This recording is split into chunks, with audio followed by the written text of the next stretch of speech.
Bonjour pour un autre épisode de Vapcast.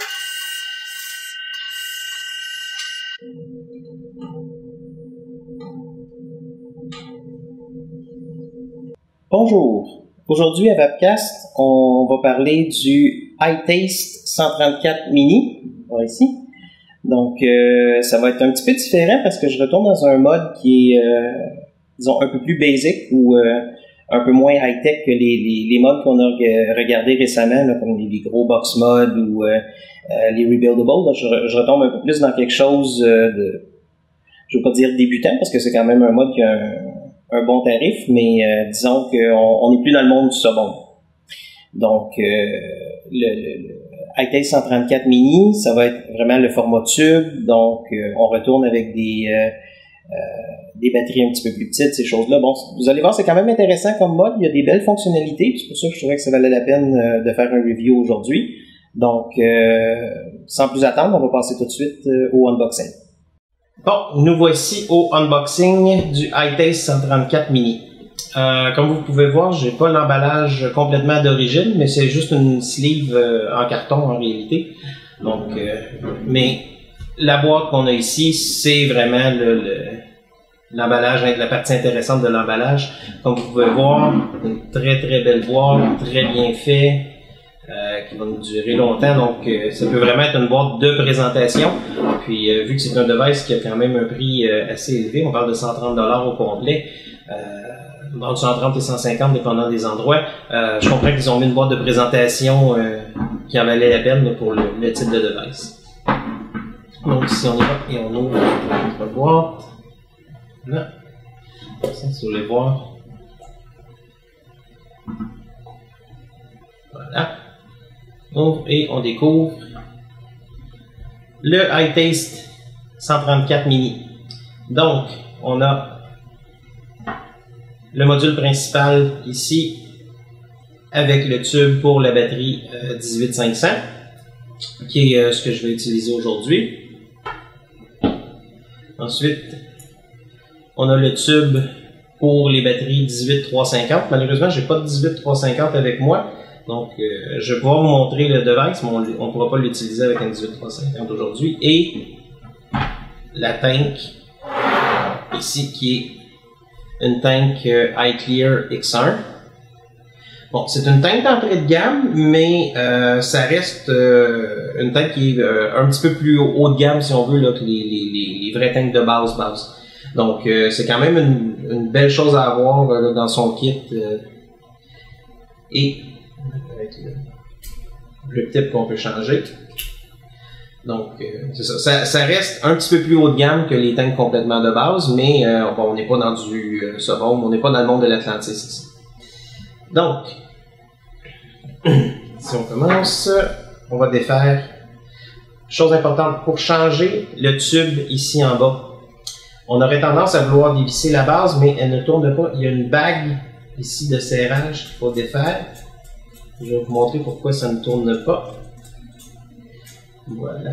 Si vous voyez ici à l'intérieur, on a 3 pins qui vont s'aligner avec 3 perforations dans la base du module de commande.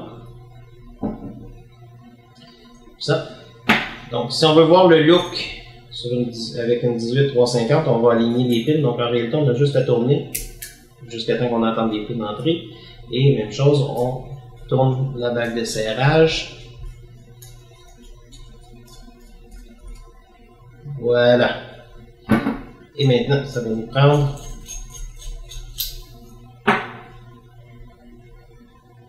voilà, le bouchon.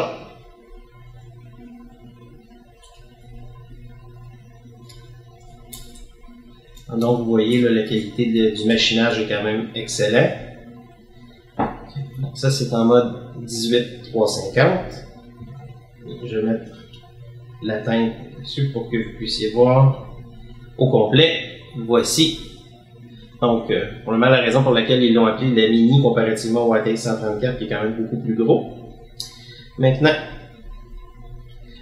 pour pouvoir faire vraiment un test, on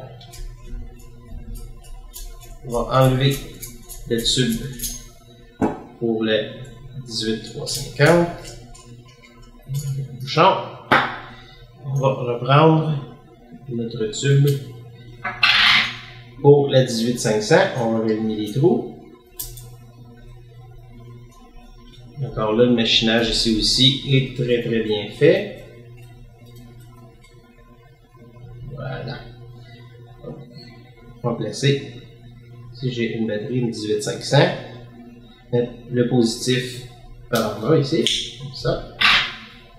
Et là, pour revisser le bouchon, ça va être un petit peu plus difficile parce que la pine ici est à ressort et le ressort est quand même très très fort, donc il va falloir vraiment appuyer pour pouvoir revisser correctement.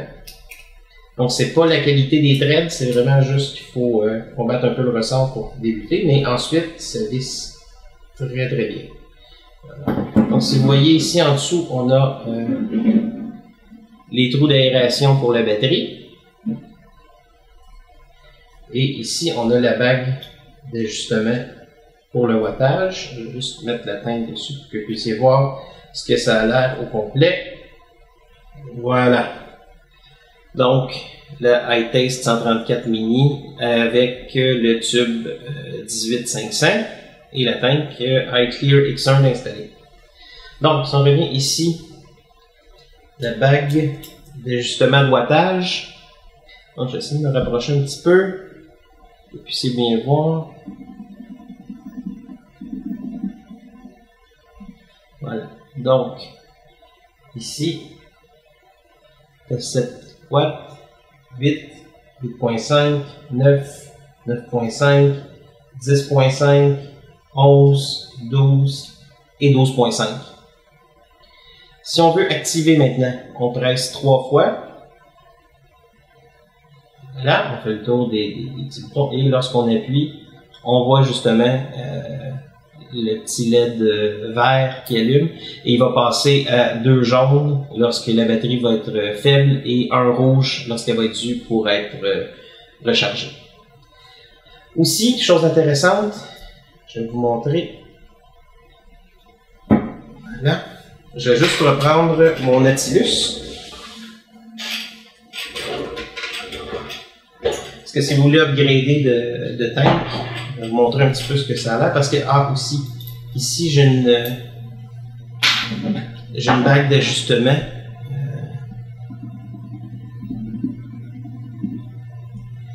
C'est pas une bague d'ajustement, mais plutôt un beauty ring que je peux enlever si jamais je veux mettre une tank Ego. Bon. Sinon, aujourd'hui c'est pas le cas. Donc on va remettre le beauty ring et je vais vous montrer avec une Nautilus.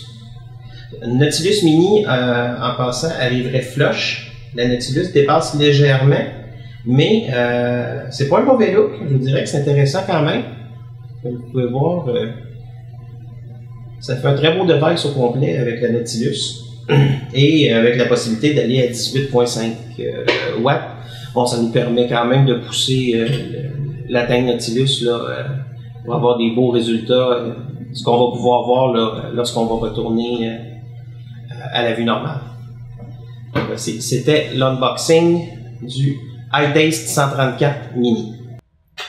Donc, nous voici avec le iTaste 134 mini avec la tank d'origine qui est le iClear. Donc, chose intéressante, on va voir la possibilité d'ajustement comme vous avez pu voir précédemment. Donc, pour le iClear, je vais commencer à 9.5 watts parce que ça reste quand même un petit atomiseur.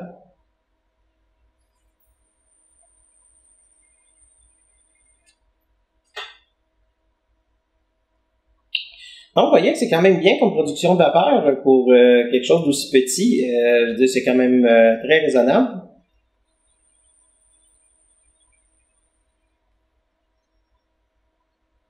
Surtout qu'on est en bas de 10 watts. Donc, pour en bas de 10 watts, je trouve que c'est impressionnant. Puis surtout, je peux faire des long hits, donc des aspirations directement au poumon. C'est sûr que c'est une tank qui va être plus propice au mouth to lung. Donc,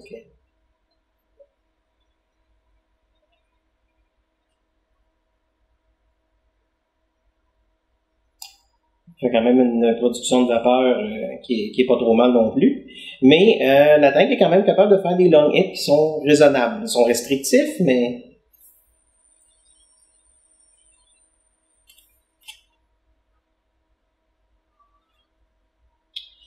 Donc, de ce côté-là, côté performance, c'est très, très intéressant. Une chose que je vais vous montrer, comme on a vu un peu aussi dans l'unboxing, c'est que si je retire la tank iClear, non, et on va passer avec une Nautilus. Donc, côté performance, avec une tank un peu plus grosse.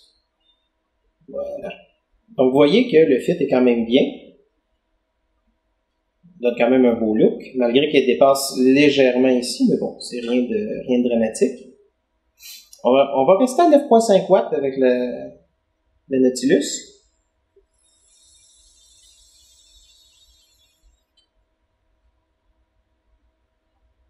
Et j'ai quand même une plus grande production de vapeur, là c'est vraiment dû à la tank, mais pour la Nautilus, on va aller au maximum à 12.5 watts, qui est le maximum que la batterie peut faire.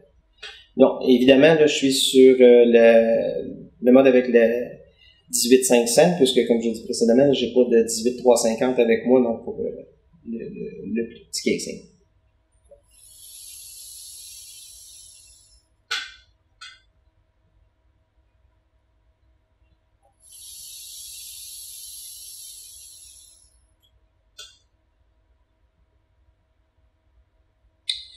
Donc, vous voyez que pour un mode un peu plus raisonnable ou un peu plus de base, si on veut, on a quand même une belle production de vapeur. Là, c'est sûr, j'ai une batterie qui est à pleine charge, mais c'est une batterie qui va vous durer facilement la journée. Là. Même à 18.5, j'ai jamais eu de problème à passer à travers une journée complète en utilisant que ce device-là. C'est sûr que c'est massif comme device, c'est pas tout petit. Bon, comparé à une Ego, on s'entend que c'est beaucoup plus gros. Mais comme premier step en dehors des Ego, puis avoir une plus grande versatilité au niveau des tanks, malgré qu'on tombe pas dans le surnom, évidemment. Mais ça nous donne une plus belle variété de possibilités. L'ajustement se fait très facilement et ce qui est intéressant, c'est que comparé à un ajustement électronique, c'est hyper rapide de passer de 7 watts à 12.5, qui est le maximum. Donc, le range complet se fait extrêmement rapidement, mais il n'y aura pas tendance à bouger tout seul. Le clic, si on veut,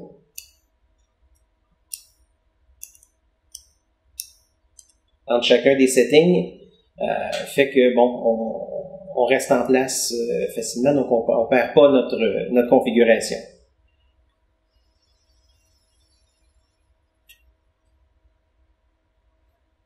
Ça fait une vape qui est quand même très satisfaisante et je dirais que moi, la plus grande utilisation, ça va être souvent soit au bureau, soit lorsque je vais être légèrement plus discret qu'avec mes gros box mods ou des choses comme ça. Donc, ça fait une production de vapeur qui peut être plus limitée lorsqu'on a besoin de ne pas faire de cloud géant.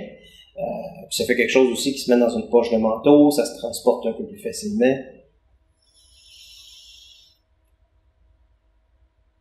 C'est un mode qui est quand même super joli, je veux dire, d'apparence, là, je pense que le rendu est intéressant si on va avoir un look un peu plus custom, sans nécessairement aller dans des modes extrêmement dispendieux. Je pense que c'est un bon premier pas. Donc, c'était la review du iTaste 134 Mini.